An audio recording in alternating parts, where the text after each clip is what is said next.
Hey everyone, welcome back. I hope you've had a wonderful lunch. Just to let you know, in the chat section on our app, I've just posted a competition saying worst lunch photo wins a prize. So if you had a real bad lunch, like at Social Day last year, send us a picture and you could win a prize. Up next, we have Timo Armu and Josaw of Fanbytes, a mobile video advertising agency helping brands reach teens through Snapchat and TikTok influencers. They're going to be telling you how to understand a Gen Z mindset on TikTok to help you reach them. So head over to the app, there's a discuss section, get your questions in, and they will be answered in this session. Enjoy!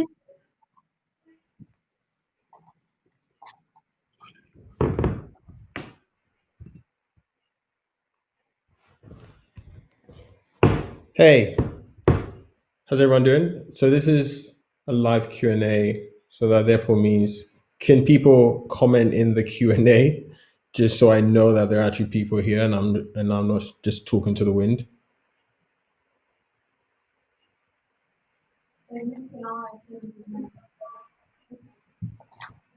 No,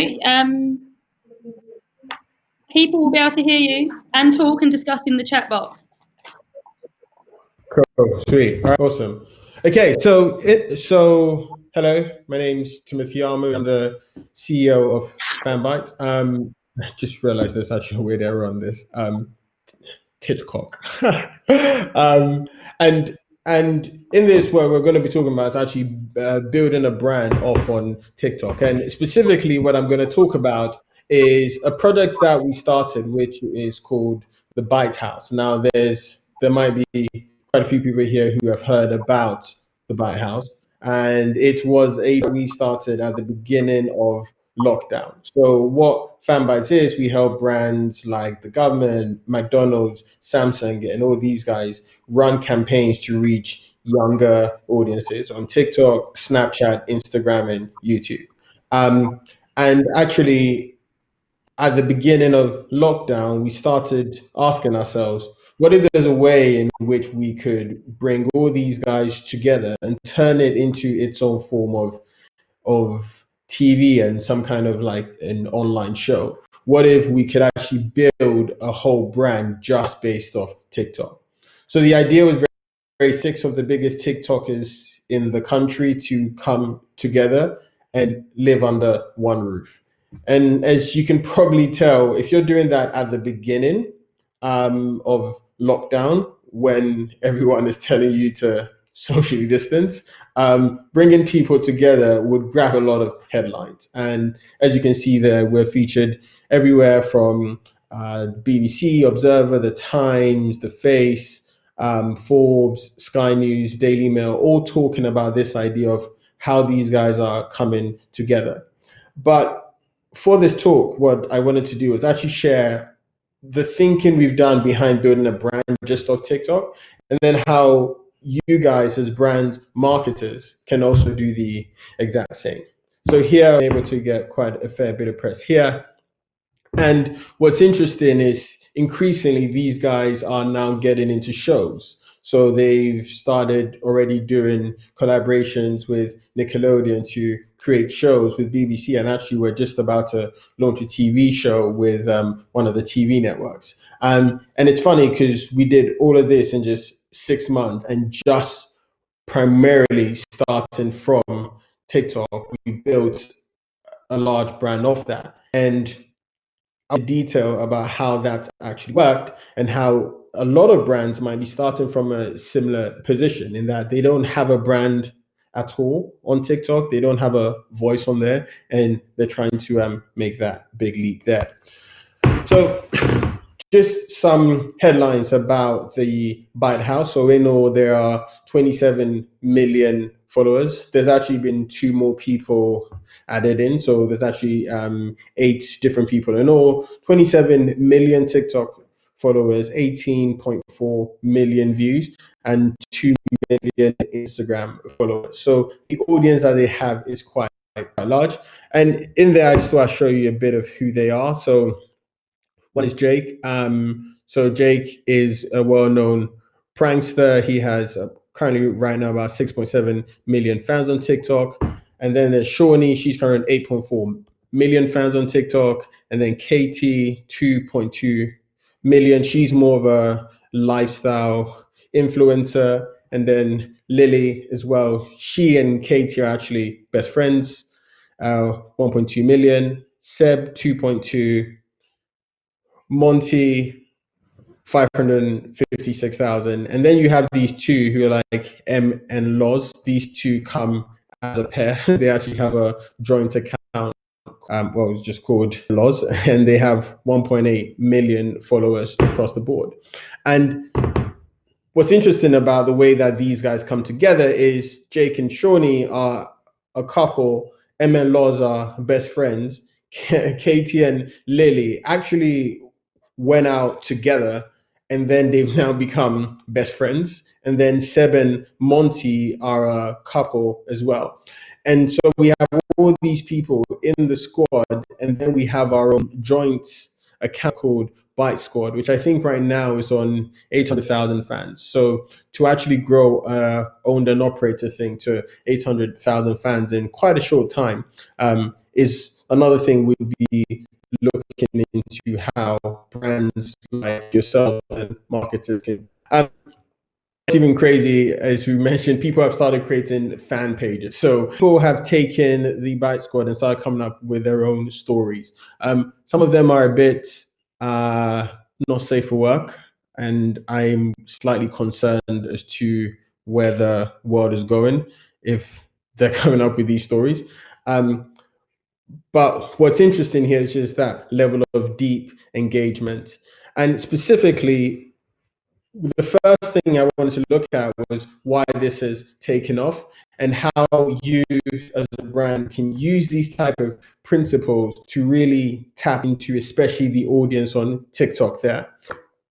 There are three key things that we think this taken off, right? So first one is real influence, then audience representation, and then this multi-platform approach. And we'll show how we've done that and then how you guys as brands can do that. So first one is the idea of the real influence that you have. So when we're building this Byte House, and also when brands want to work with influencers, generally what they tend to go for the biggest fans. And of course, we know this on Instagram, but on TikTok, it's even more obvious, because one of the things, if any of you guys are ever on TikTok, you would start to see that there are certain profiles which can have, say, 10,000 fans, but then actually the views are constantly in the hundreds of thousands. And the reason why is because a platform like TikTok, what it does, it rewards videos as opposed to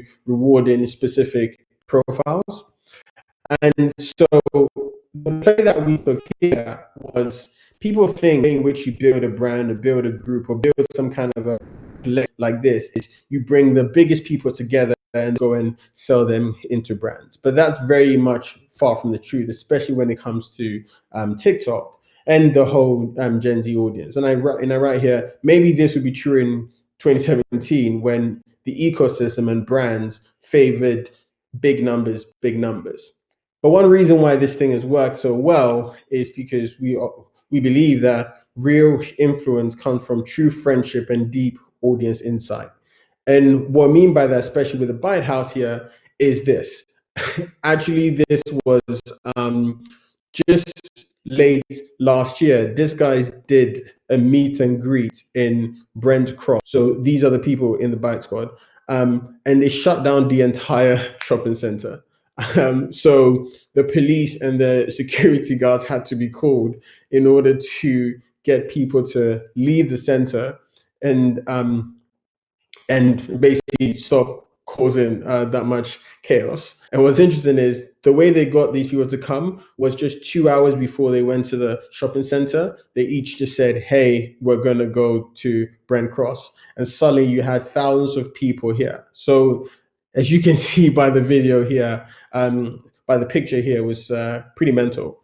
But this just goes back to the point, especially with brands working on TikTok, about going for the types of people who are not the biggest people, but who have real influence. And the way that you can do that is actually quite simple. what you do is you, with any influencer working with, you try and look at things like what's their average watch time is, because with the people in the Byte Squad, they have a very high watch time, and that means they're deeply engaged, and that's the reason why they can bring in really strong people like this. Then the next point here is about audience representation, and this is perhaps a more bigger point about the Gen Z mindset. So for those who know a bit about this whole houses thing, so there's this group in America, they're called the Hype House. So they were a group of influencers who also started living together. And what's interesting here is, well, everyone here looks pretty much the same. In fact, they're all wearing the same thing, which is kind of scary. And when you think about reaching a Gen Z audience who have a difference in the way that they see the world, the way that they interact with other people, you need something that is representative of them. Whereas perhaps this group here, as big as they are, they'll look the same, they all create the similar style of content and everything else.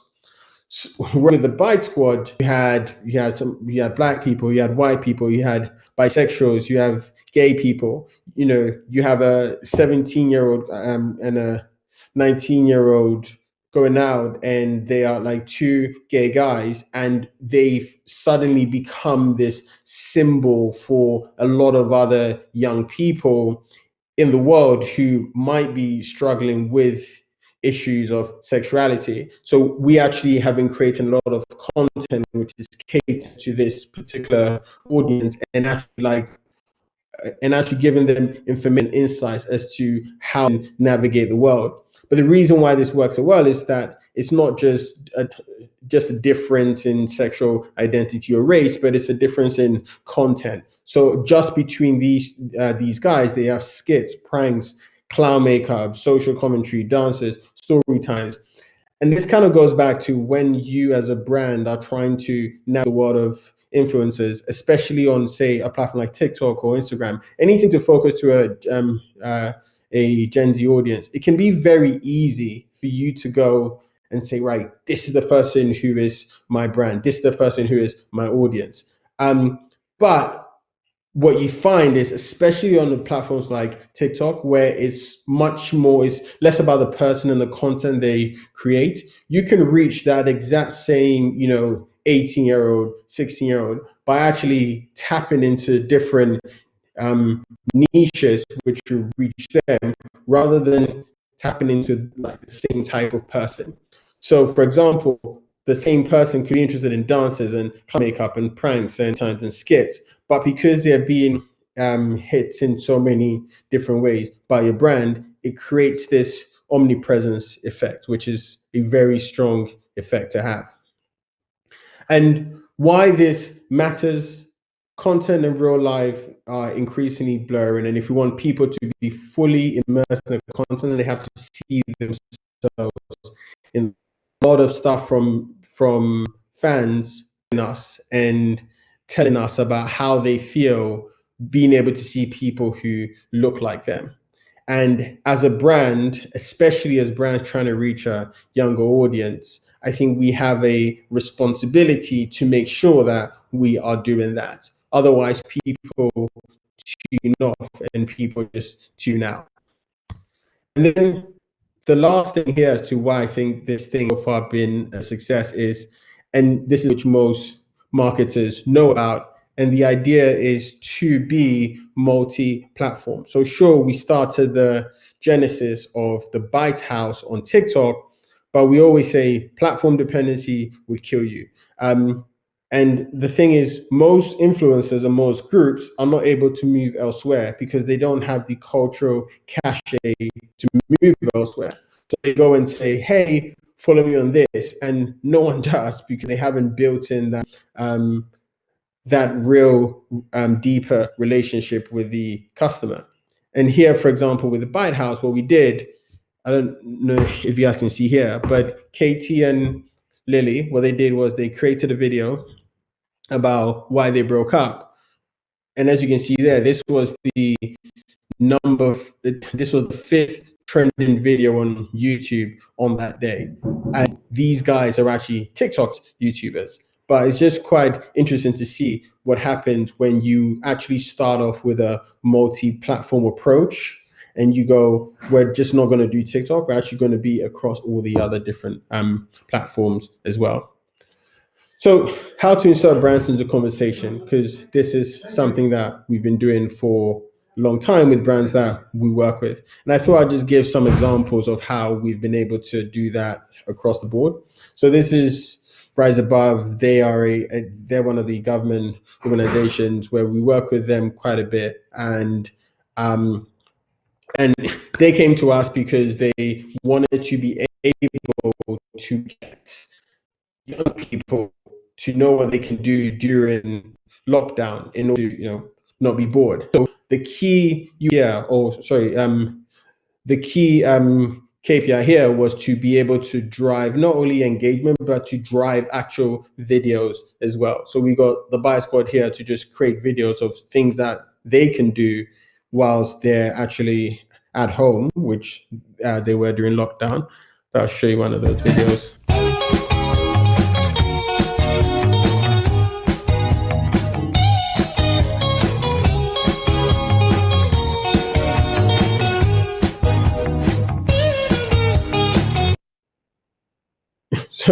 So that was just an example of one of them that Lily did. But because it was done again in this very simple, organic way, what ended up happening was not only did it get over 3 million views, but over 8,000 videos were actually created. So people were creating their own videos of what they would also do during lockdown. Some other ways in which we've worked with brands during this has been, rather than going for just the campaign, we've actually started to introduce brands to be regular partners. So for example, What Do You Meme? They were like, can we promote our game? But we flipped it and said, well, why don't we create something called a games night? And in that games night, every Thursday, we will just play What Do You Meme? And it's interesting because they have 4 different games. So for a whole month, we played, New Phone, Who This, What Do You Mean, Buzz for the girls. And what's quite interesting was we then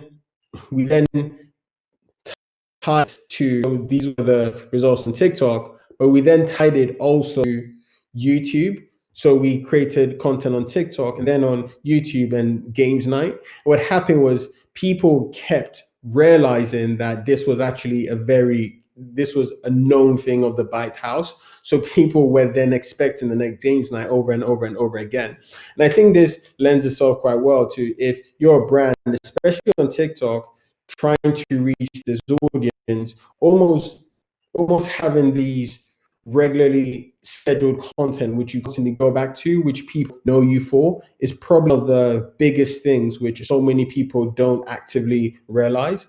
And because we had this games night and because people were just getting used to it the whole time, people were used to it the whole time, just on YouTube alone, 250,000 views and 8,000 clicks, because people and the clicks were to actually go and buy the game. And so the actual return on investment for What Do You Meme was very high, because the whole thing wasn't just, I'm just going to, drop in here.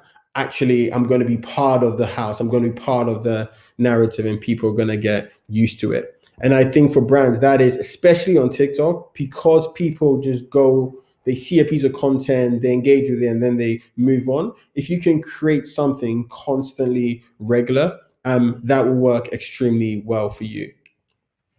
And then again, another example, Borderlands, if you guys know who Borderlands are, their game.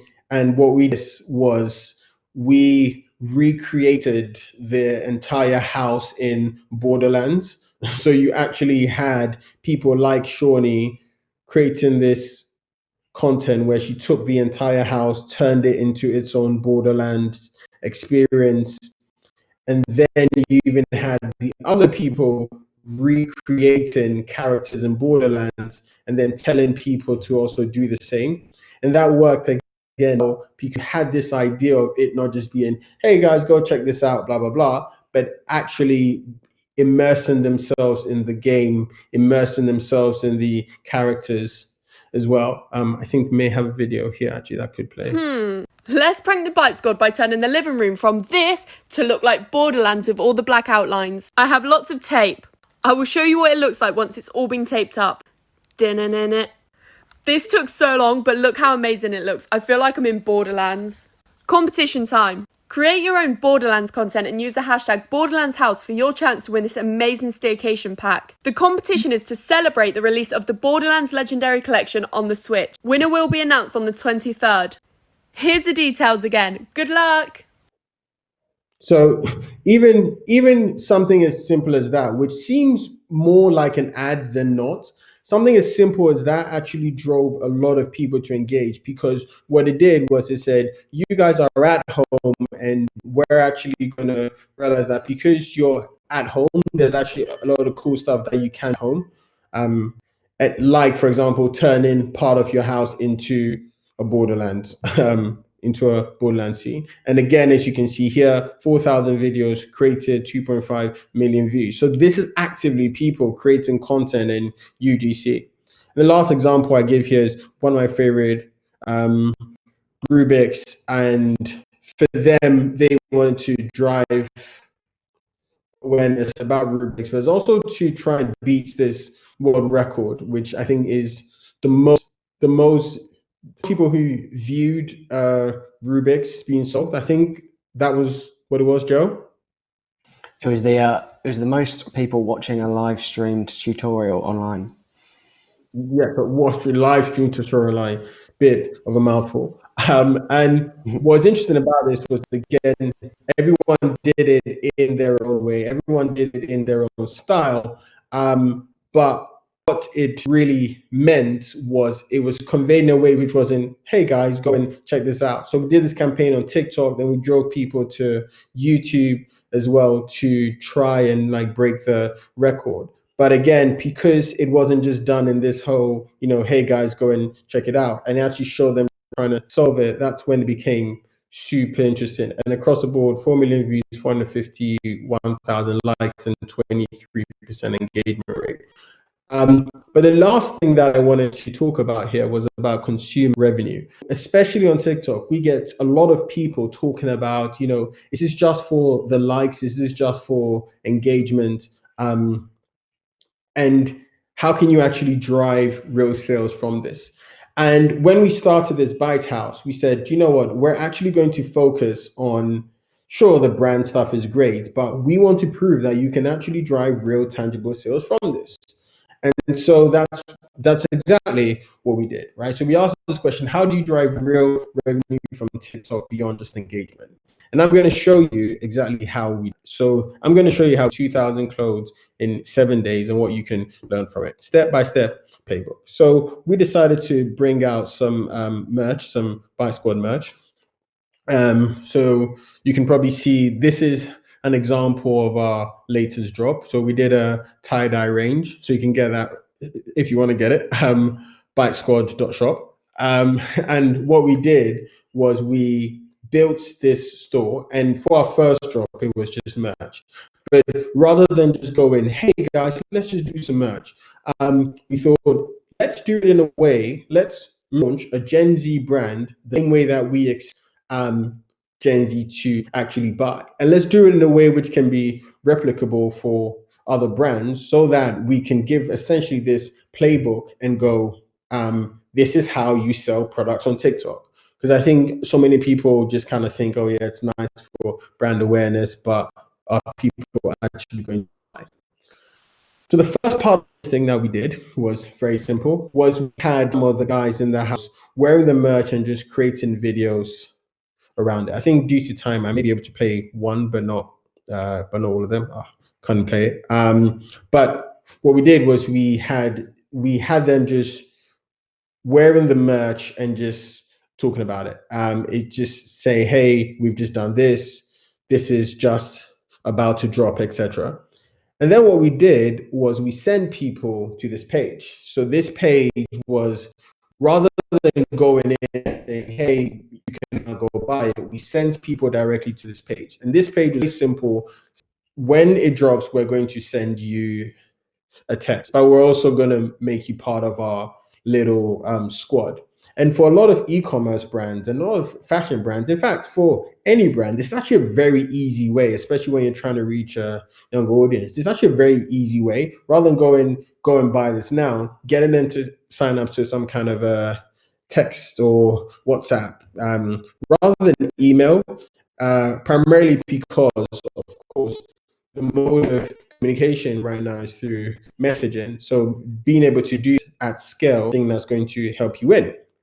So when we did that, 12,300 people signed up for the text list within 24 hours. And I think at the end, we got to like something insane. I think we got to like 16,000 people by the end of the 7 days that we'd run it for. But this was just on for a short period of time. I think it was about 3 days just before the drop. And then what we did here was pretty simple. So this is me because I registered for it. But what we did here was very simple. We did them different texts just to let them know it was coming. So, hey, is the buyer squad? We're so close to our launch. We're so excited. Can't we see you there? But then we add TikTok live stream. So for those who don't know, you can actually go live on TikTok. And when you do go live, you can basically like talk directly to the fans, but there's little things in there where you can do little competitions and stuff like that. So we just told people just before we were about to go live, we said we're going to be on a TikTok live stream. So far, again, this is the playbook. We just got the influencers to wear their merch, and then we told them to go to a page just to get the text messages. When they got the text, we then sent them direct text from the Byte Squad telling them that we're going to be on a live stream. And all that stuff there, all it did was just build the hype, and also get people to really want to be on that text list, which now means that for remarketing, it's very easy to do. And then what we then did was then we started to actively, trying to go back actually. And then when it then launched, we then told people, right, TikTok live launched at 12. Whilst it was on there, we then said, okay, it's launched. And because we built up that hype, we built up that suspense, and because people kept going about, TikTok is not a place to drive sales, etc. What I did was I shot this video of actually it being a place for you to drive that. So can you press play when you're in? It should play. Oh, it's not playing. Oh.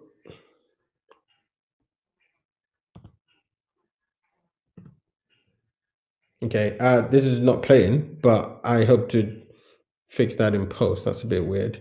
But what you'd be able to see would be a ton of people buying the actual product, to the extent where we were getting 70 orders every minute.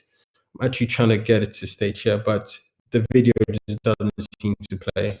I'm not quite sure why.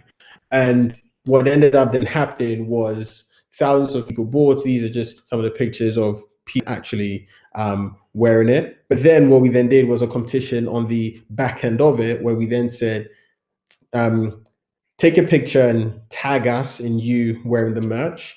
And once you've actually done that, we would repost it to our stories. And that then got a lot more people doing that. People saw it on our stories, and then that then meant more people then went to buy. And then it created this very good here of people buying the products, contributing to the brand, and just actually proving the case that it is entirely possible for you to drive real consumer revenue just on TikTok. So that's pretty much it about how to build a brand off TikTok. And I want to focus on something that we had practically done, because a lot of people speak about it in very vague terms. I think we have a few minutes or a minute for Q&A, but you can just email me directly, tim@fanbytes.co.uk, if you want to know more about how we did it and how specifically your brand could do it as well. Thank you very much. And yeah, thank you. What happens now is live Q&A from Hey, audience, guys. but I can't see any questions. Hey, so no questions have come up. They're inside the app. But as you have gone on to 2 o'clock, we're going to have to send you to the app to answer those questions, if that's all right. Because Ian Scott is up next. Yeah. Cool. So if you guys can head over to the app, there's a few questions in there for you.